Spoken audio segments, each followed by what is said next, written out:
Welcome into the Dallas Cowboys Report. I am your host, Tom Downey, here with some more news around Dallas as they continue to make, signings are happening. Let's just put it that way. Tarell Basham has come on as the latest Dallas Cowboys addition, being brought over most recently from the New York Jets. He also played for the Indianapolis Colts as well. Reportedly, this is a 2-year, $6.5 million deal.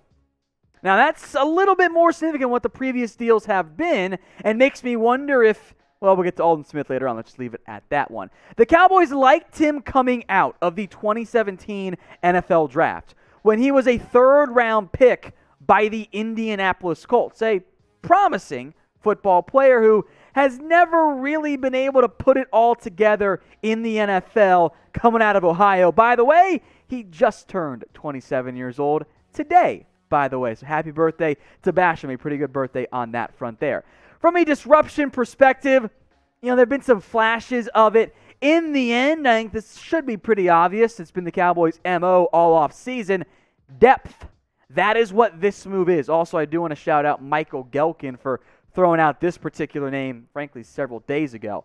Now, Basham's production in the NFL, it hasn't been great. 7.5 career sacks. I don't think he was he's kind of a tweener. He's 6'3", 266, his listed size there. He's going to be an edge rusher for this Dallas Cowboys team. Probably some added depth behind Randy Gregory, behind DeMarcus Lawrence. So grade Basham's deal for me. A, B, C, D, or F.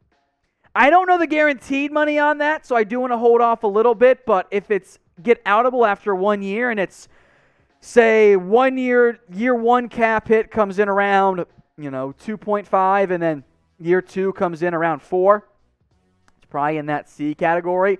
So I think from a depth perspective, by the way, get your votes in here because it's the pinned comment. I almost blew right through that, right? Grade Basham's deal. A, B, C, D, or F. If you get the ad break here on YouTube, scroll on down and get your votes in. Damn, almost blew right through that one there. There's a lot to get to, so we'll get to it. Hold on. Lawrence and Gregory are under contract next year. Everyone else on this depth chart that you see is also under contract. We will get to Brent Urban, the other recent signing here, in just a minute. This is all about depth. If Tarell Basham is your number 4 pass rusher, I think you're in good shape.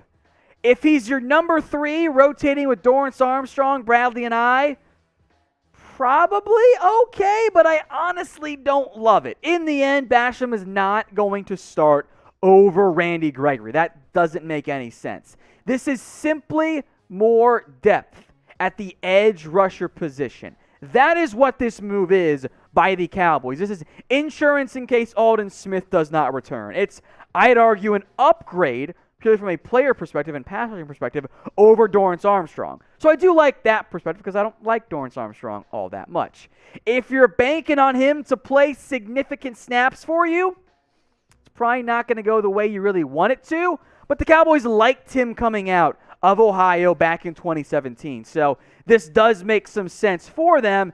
It's just not an earth-shattering signing, more of a, it's meh in the end. Now, what the Cowboys have done so far, we've done our best to keep you guys in the loop. So if you want to know all the latest NFL news or Cowboys news and rumors and draft coverage and all the stuff that goes on around Dallas, the good and the bad, unfortunately, hit that big red button and subscribe today as producer Sam has some fun changing those colors below me. It's youtube.com/CowboysTV. If you haven't already, join the channel and join the #1 Cowboys YouTube channel out there. Now, we're getting caught up on some other moves here, by the way. Brent Urban has also signed a deal with the Dallas Cowboys, broken by his wife on Twitter. Urban, in the end, is a different player than Tarell Basham, than Carlos Watkins. This is a run stopper. 6'7", 300 pounds. He's played plenty of 3-4 defensive end. This is about positional flex. He is a very quality run stopper. I know his size does not indicate that, but he is a good run stopper. He does that role well and can play both on the outside and on the inside in the NFL.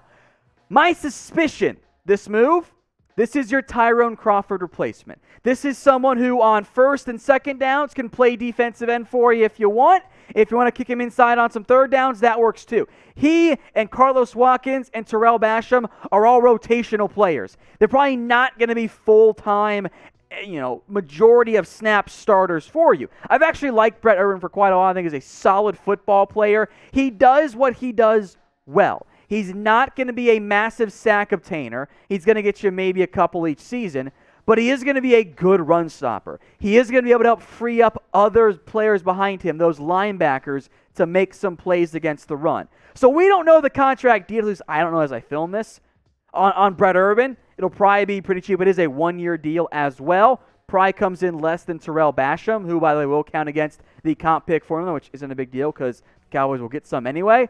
I like that move for the Cowboys. Of these moves so far, I think Brent Urban has been the best move by the Cowboys, assuming that the money comes in fairly cheap. So I want you guys then to rate the Cowboys' moves so far. Use a simple scale of 1 to 10. 1 being you hate everything, and 10 being it's the best offseason in history. It should probably come in closer to a 1 than a 10.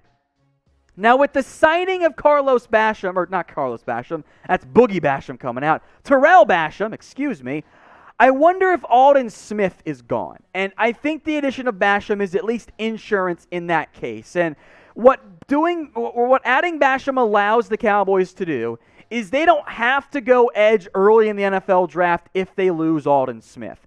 We will see what happens. Maybe Smith does not find a great market out there in free agency. I'm going to shoot my shot, though, and I think there is a better than 50% chance that ALDON Smith ends up being gone from the Dallas Cowboys, which, by the way, would fetch them a comp pick for more than what they lost or are going to give up for Tarell Basham, so it ends up being fine in the end. Jim Tom Sula's out. I think that was a big factor in why Smith chose this destination. It's not a done deal. Don't get me wrong on that front. So we will see what ends up happening, but as a betting man, I don't think you're going to see ALDON Smith back as a member of the Cowboys in 2021. We'll see. I wouldn't mind being wrong on that one.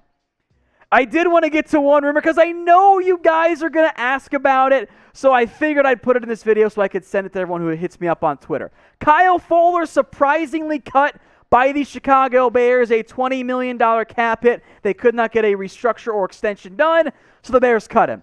First off, if you're ever feeling down about the Cowboys offseason, remember, you could be a Bears fan, and their offseason has been the worst in the NFL. It has been a complete disaster so far. I would love to bring in Kyle Fuller. Number 1 corner on the outside with Trevon Diggs. I am set at that position.